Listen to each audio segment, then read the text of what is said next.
Hello all, welcome to the Girly Gardener channel. We're going to go ahead and jump straight into this, no long intro. I will be transplanting these. I picked these up at my local farm supply store, whatever you want to call it. And I am about to grow these in a 5-gallon bucket because from what I've been told, they take over. And I don't know if I like this enough to deal because I'm trying to be more adventurous with my foods.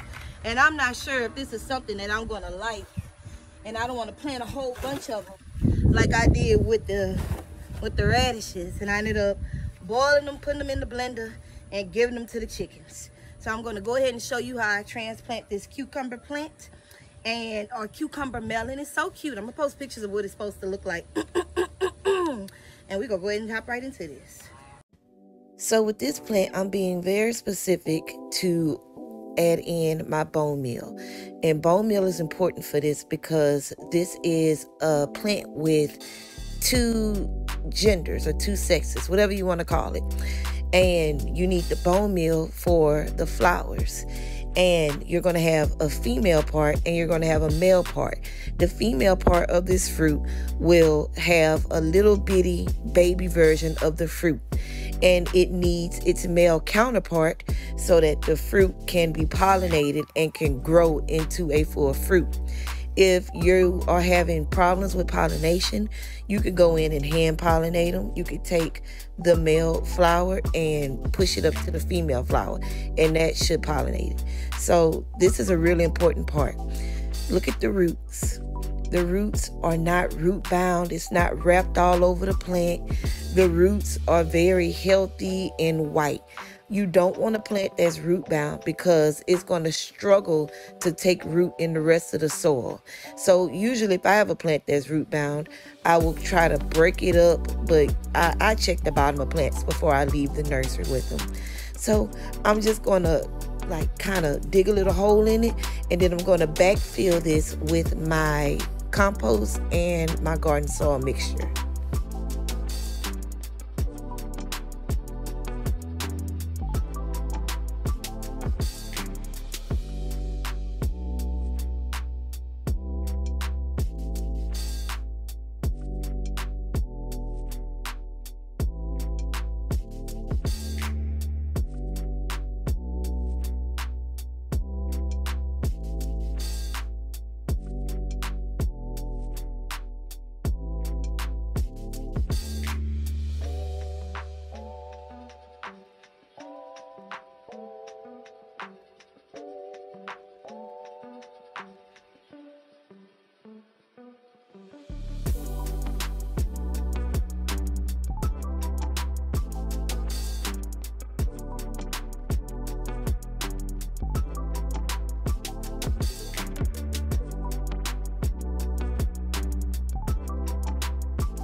All right, another thing I'm going to be growing is corn. So yes, I'm definitely going to grow corn. And our soil is not fit for corn. We have poor clay soil. That's why I do raised beds and containers, because I'm not tilling the earth, not like that. So anyway, in my wheelbarrow, I have compost mixed with garden soil, and I'm going to put it in this bucket because I don't like the way these buckets look, but I'm going to use these buckets until they break because I paid for them. All right, let's go ahead.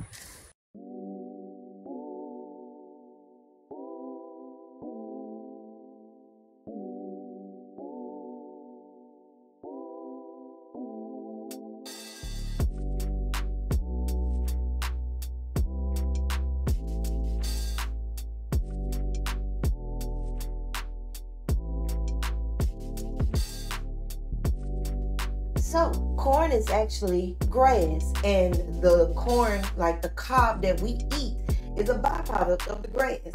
Anyway, corn is a heavy feeder. So, and look, you guys, I promise you, I will not pop in and out with corny jokes, okay?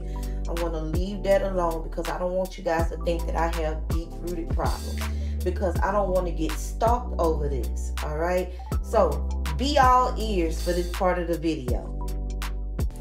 Corn is actually a very heavy feeder, and the key to growing corn in a container is not overcrowding the container and adding as much fertilizer as corn needs, because corn is greedy. Corn will it'll choke itself out fighting for nutrients in the container. So the key, here it is, 5. That's right, the number 5. And in these 5 holes, I'm going to sow 2 seeds per hole. When those seeds sprout, I'm going to thin it to 1 seed per hole. So I will only have 5 stalks of corn in this one container. And no, I'm not growing pink corn. This corn actually has a food safe coloring on it, so that you can see exactly how much you're sowing into the hole. Because some people, like me, choose to be cute and not wear glasses, and they need this type of help. The pollination for corn is actually very cool, because corn is self-pollinating. So when you see your stalk growing, you're going to have your little cob. And on those cobs is going to come out little silks. Not the singing group, little silks of like thread. It's going to look like hair, and that's going to be on the cob. So the stalk is going to continue to grow up, and when the stalk is going to grow up, it's going to have like these little tassels, and the tassels are going to drop down pollen. Each one of those silks can catch some pollen, and it will be pollinated, and that is what makes the kernel for the corn. So if you're having problems with pollination, just go out there and kind of, you know, tap the stalks a little bit to encourage some of that pollination to fall. But honestly, the wind does most of it. Hi you guys, this is a quick short on the Girly Gardener channel. I told you guys that I was going to stake my tomato plant. I think, yeah, I did record me transplanting this tomato plant. So something really important that I forgot to mention is ventilation. And don't let leaves touch the ground. When the leaves touch the ground like this, and you just got to go ahead and, hold on, I ain't got my scissors. Hold on, let me get my scissors. Shaboop. When the leaves are on the ground, they're susceptible to diseases and bacteria. So any leaves that's touching the ground, you just take it and snip. The plant is gonna be fine, I promise you. Look at all this growth. I mean, I honestly should have singled it out to like a single stem. I should have pruned it down to a single stem tomato plant, but I didn't, because I don't know what happened. But right here at the bottom, see this right here, this leaf that's touching the ground right there, I'm gonna snip it and take these. And tomato plants are so cool, because like you could clone them. You could take this tomato stem, trim all the leaves up. Let me drop this so I have a better example. You could take this tomato plant, trim all of the bottom leaves off of it, and then plant it, and you will be able to grow another tomato plant. So just a little small tip for today. Make sure you remember to fertilize your plants, and happy growing.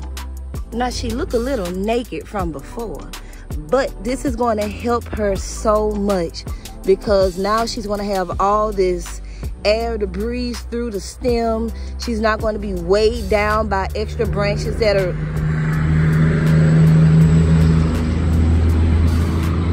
I'm sorry, y'all.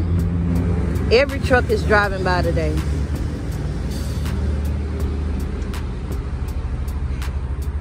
Anywhoosers, she's not going to be weighed down by the by extra leaves that will be parasiting and taking nutrients, because each one of those, y'all look at this shit. Oh my goodness.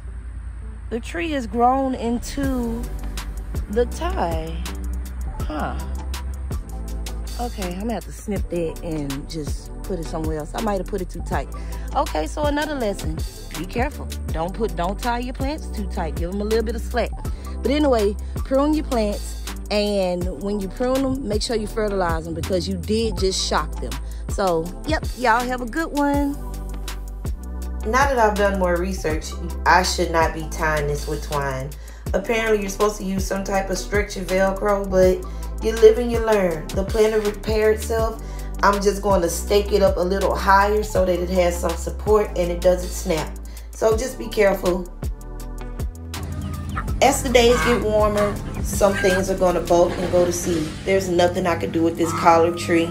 I have 4 more that I planted behind the house for the bees. So please don't come on here saying, oh, the bees, the bees, the bees.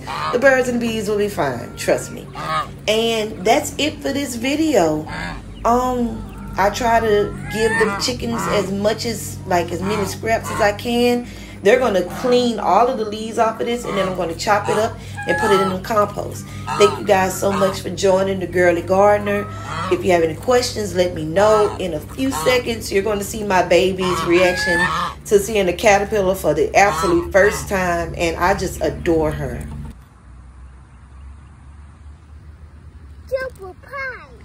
You see that caterpillar? Wiggle, wiggle, wiggle, wiggle. That's right, caterpillars wiggle, wiggle, wiggle.